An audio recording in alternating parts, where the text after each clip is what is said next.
Senador Eduardo Amorim, senhoras senadoras, senhores senadores, naturalmente, como um representante do Espírito Santo, Estado que nos últimos anos se apresentou ao país como grande produtor de petróleo e gás, este que representa um novo, decisivo e relevante ciclo econômico em nosso Estado, mas não por ser apenas importante para a economia do meu Estado, por ser um tema da maior relevância, por ter uma importância estratégica para o nosso país, é que acompanhei de perto, na semana passada, a 11ª rodada de licitações de blocos exploratórios de petróleo e gás realizados pela Agência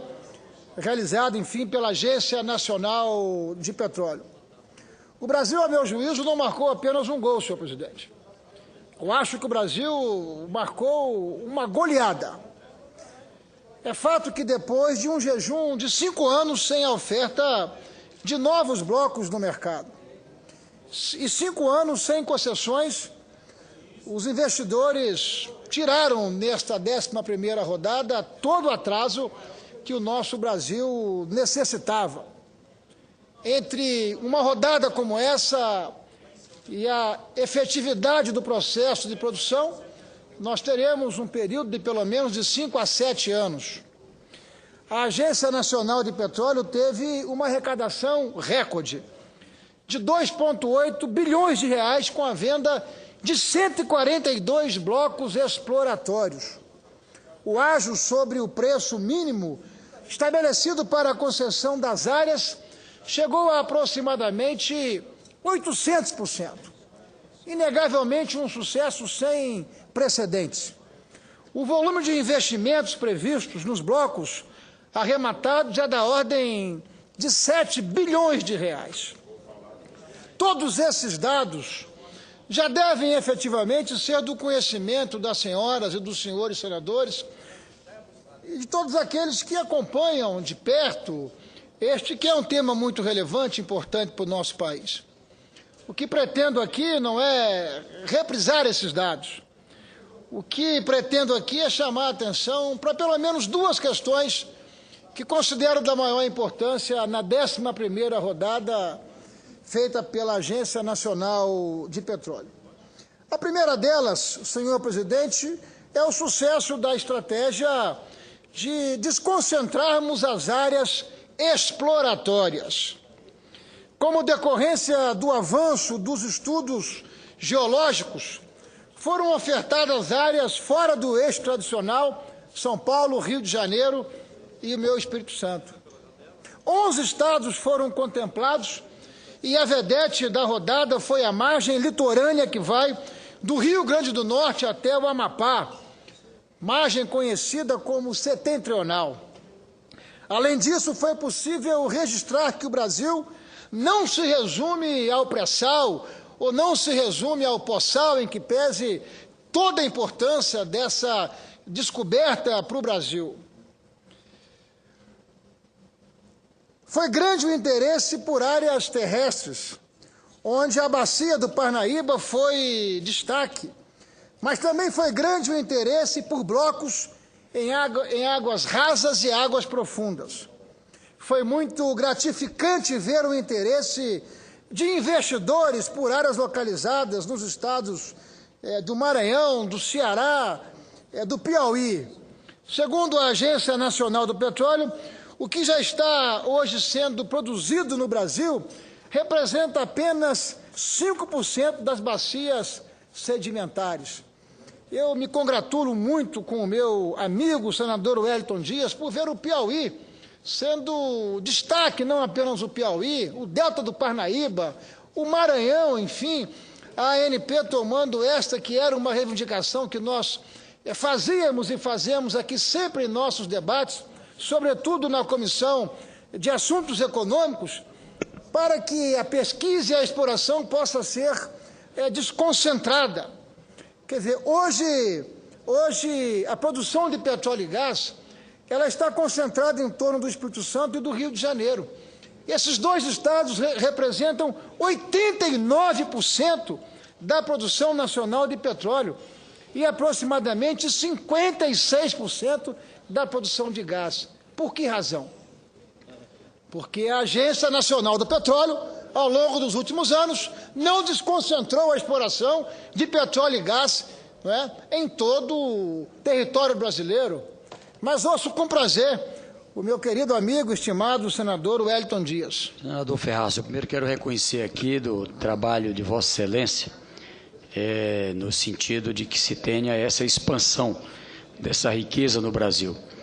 Mais ainda, eu creio que o que nós não podemos perder na história é exatamente esse início, não é, que começou, e é preciso reconhecer aqui, eu lembro, eu era governador em 2003 e tinham me entregue ainda ali no segundo semestre, já depois da eleição, em 2002, uma pesquisa que um cidadão, já com quase 100 anos de idade, um dia chegou e me entregou, disse, olha, eu tenho uma esperança em você, já falei com outros governadores do Piauí, ninguém nunca me levou a sério.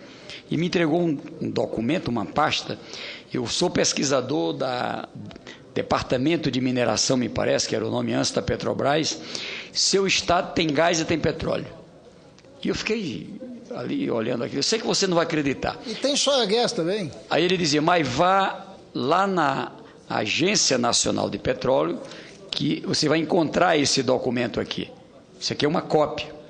E aí eu conversei com o presidente Lula, o Alexandre, que era na época da ANP, depois o Haroldo Lima, localizaram e o presidente Lula autorizou 84 milhões para fazer a pesquisa na bacia do Paranaíba, se confirmando, Capinzal inicialmente no Maranhão, que já está em fase de exploração, e agora, é claro, comemoramos esse êxito de 14 lotes do lado do Piauí, 6 do lado do Maranhão, já vai entrar na segunda rodada com o gás do xisto e em mar. Tá certo? E em mar. Então, eu creio aqui defender que, de um lado, o Brasil precisa tocar as explorações das áreas já conhecidas e manter e completar a pesquisa, não só para gás e petróleo, mas para todos os minérios nas outras áreas. Então, parabéns a Vossa Excelência e comemoro também as importantes vitórias no Espírito Santo. Vale lembrar, senador Wellington Dias, e Vossa Excelência foi um protagonista dos debates que nós fizemos aqui no Senado, infelizmente em campos divergentes, mas democrático e civilizado. Nós vivemos aqui talvez o maior conflito federativo deste mandato que estamos a exercer, Vossa Excelência representando o Piauí, eu representando o Espírito Santo, mas nós dois e tantos outros senadores representando o país. Na prática, o que nós podemos perceber é que a concentração das pesquisas e da exploração e produção de petróleo em poucos estados serviu para potencializar esse conflito que nós vivemos aqui. É previsível, é natural, já é possível perceber uma distensão nas relações federativas dentro e fora do Congresso Nacional. Isso vai nos levar a um ambiente de maior racionalidade nesse debate, não apenas na distribuição dos nossos royalties, mas naquele que é um debate fundamental que nós precisamos fazer, que diz respeito à aplicação desses royalties. Até porque muitos dos estados que se posicionaram naquele momento como não produtores, agora vão se posicionar como estados produtores.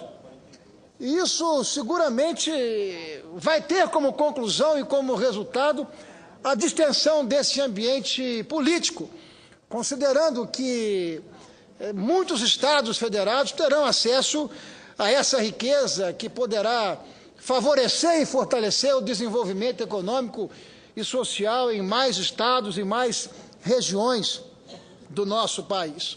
Essa por si só já teria sido, a meu juízo, uma grande vitória a comemorar na 11ª rodada da licitação feita pela Agência Nacional do Petróleo. Esse foi um importante passo, mas não apenas esse, não apenas esse. Eu acho que há uma outra lição que nós precisamos refletir sobre ela. Sem dar lugar a questionamentos ideológicos, sem reavivar debates infrutíferos, a Agência Nacional do Petróleo mirou na eficiência, mirou nos resultados e, por isso, garantiu sucesso na 11ª rodada, usando o velho, mas bem-sucedido e vitorioso processo de licitação através das concessões. O mesmo que foi utilizado nos 10 leilões anteriores, que produziu um excepcional resultado não apenas para o nosso país, mas também possibilitou um resultado excepcional para a Petrobras, pois foi nesse ambiente que nós vimos os resultados, a produtividade, a eficiência da Petrobras ampliar-se de maneira exponencial. O leilão trouxe de volta ao Brasil a gigante americana ExxonMobil, a maior empresa de petróleo do mundo, além de ter atraído outros investidores de grande porte, como a francesa Total e a inglesa British Petroleum. Boa notícia foi também a participação de várias empresas privadas brasileiras, como a Petra, a Ouro Preto e até mesmo a Capixaba, que nos orgulha, e Metame, principalmente em campos de terra. Até mesmo a OGX surpreendeu com a compra de muitos blocos, e também a Petrobras, que arrematou 34 blocos de forma isolada ou em consórcios com diversos agentes privados. Se os acertos do leilão de ontem foram visíveis, eles merecem também de nossa parte, acho eu, uma reflexão cuidadosa. Quantos bilhões, senhor presidente, quantos bilhões deixamos de arrecadar nos últimos 5 anos com a suspensão das rodadas de licitação de petróleo e gás? Para um palpite conservador, pouco ousado, perdemos pelo menos 10 bilhões de reais para os cofres da União. E tantos outros recursos que naturalmente seriam investidos na atividade econômica. E o prejuízo não pode ser medido apenas pelo que deixamos de arrecadar em bônus de assinatura. É preciso levar em conta a estagnação da produção nesses últimos 5 anos, inclusive a queda, pequena é verdade, mas a queda de 2%, de 2 pontos percentuais que observamos no ano de 2012. Neste ano, senhor presidente, senhoras e senhores senadores, neste ano, em 2013, pasmem, as áreas concedidas em exploração resumem-se a 1/4, a 25% daquilo que nós, brasileiros, explorávamos há 5 anos atrás. Andamos de lado, perdemos tempo, e essa reflexão precisa ser observada. Outro dado revelado em artigo do professor Adriano Pires. No ano passado, as 5 maiores empresas de petróleo do mundo investiram, senhor presidente, 100 bilhões de dólares em todo o mundo. Nenhum centavo, evidentemente, foi investido em nosso país, gerando aqui atividade econômica e multiplicando as oportunidades para os brasileiros por uma simples razão: os leilões estavam suspensos. As grandes empresas saíram do Brasil em busca de oportunidades crescentes em outros países, em outras regiões. Mas o maior prejuízo ficou com as pequenas e médias empresas, que ensaiavam, que se organizavam, que se planejaram para participar do setor. Várias dessas pequenas empresas, que dariam uma diversificação nesse mosaico, simplesmente não tiveram fôlego para sustentar esse jejum de 5 anos sem que nós pudéssemos disponibilizar qualquer tipo de concessão, qualquer tipo de rodada de concorrência para ampliarmos a produção de petróleo. Se a perda, enfim, de bônus foi grande, a perda substancial foi de atividade econômica, de novos negócios, empregos bem remunerados e de qualidade. Esse sim foi um prejuízo que nós precisamos considerar e precisamos refletir. As licitações foram interrompidas após a descoberta do pré-sal.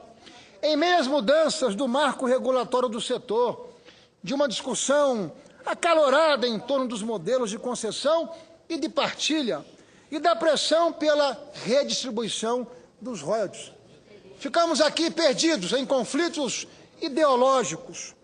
O sucesso, mais uma vez, vem garantindo que o velho modelo de concessões, velho porém ousado, velho porém contemporâneo, e esse é o mesmo antagonismo e é até contraditório, porque ele é velho, ele é ousado, mas ele é o que deu certo, não apenas nos 10 anos anteriores, mas agora na 11ª rodada.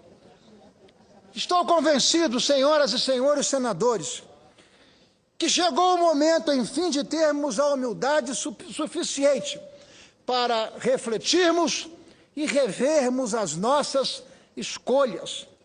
A escolha ou as escolhas que fizermos agora, elas terão enorme impacto na vida, no cotidiano e no dia a dia das futuras gerações. Por que mudar um modelo que vem se comprovando como positivo e como vitorioso? Por que, a não ser por um debate ideológico, insistimos numa mudança cujos resultados ainda são absolutamente incertos e duvidosos?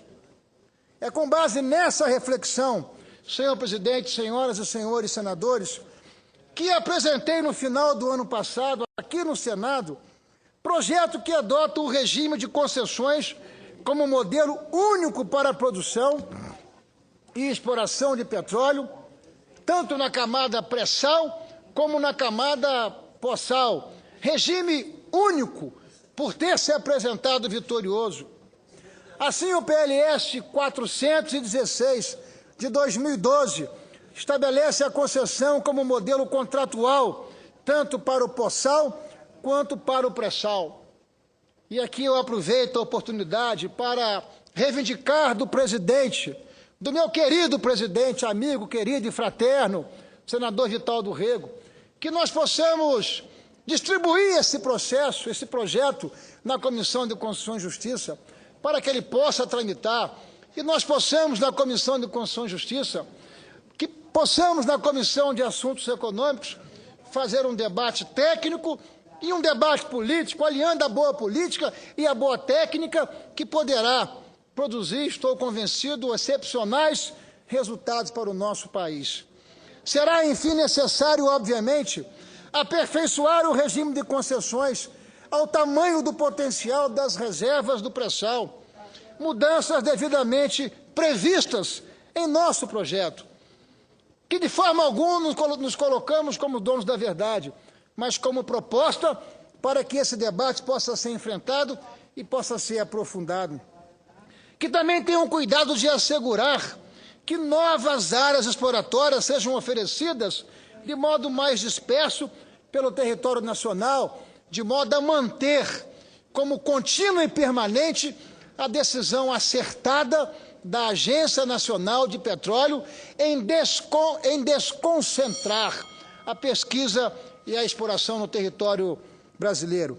E já caminho para o encerramento, senhor presidente. Aliás, é comprovado, senhor presidente, que a maior riqueza do petróleo vem das oportunidades de negócios e da geração de empregos e renda, infinitamente maiores que a distribuição das rendas governamentais. Insisto, precisamos mirar os resultados, fortalecer a indústria do petróleo e gás, com a geração de mais oportunidades, de modo a dar ao arranjo econômico mais dinamismo e, inclusive, mais transparência. Fortalecer sempre a Petrobras, orgulho nacional e de todos os brasileiros.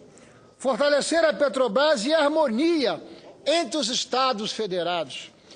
Ao fortalecer a harmonia, nós estamos também aprofundando este grande arranjo em torno do Pacto Federativo e da solidariedade federativa. Enfim, fortalecer a estratégia de conduzir a economia brasileira para um maior crescimento, para uma proteção ainda mais forte nesse momento de tantas incertezas e de tanta insegurança no cenário internacional. Senhor presidente, é essa a manifestação que faço, é essa a reflexão que trago. A 11ª rodada, ela precisa, acho eu, entrar na agenda do Senado Federal. Os seus ensinamentos, aquilo que vem dando certo. Esta é uma reflexão e muito mais do que uma reflexão, este é um debate que o Senado Federal precisa fazer em torno desta riqueza, que é uma riqueza que pode, enfim, se traduzir na multiplicação das oportunidades para os brasileiros. Mas é sempre bom lembrar, mundo afora, nós temos países que são ricos em petróleo, mas que a sua gente, que o seu povo, que a sua sociedade está mergulhada na miséria por conta dos equívocos nas escolhas das governanças em torno deste que é um recurso muito importante para o nosso país. Muito obrigado, senhor presidente, senhoras, senhores senadores.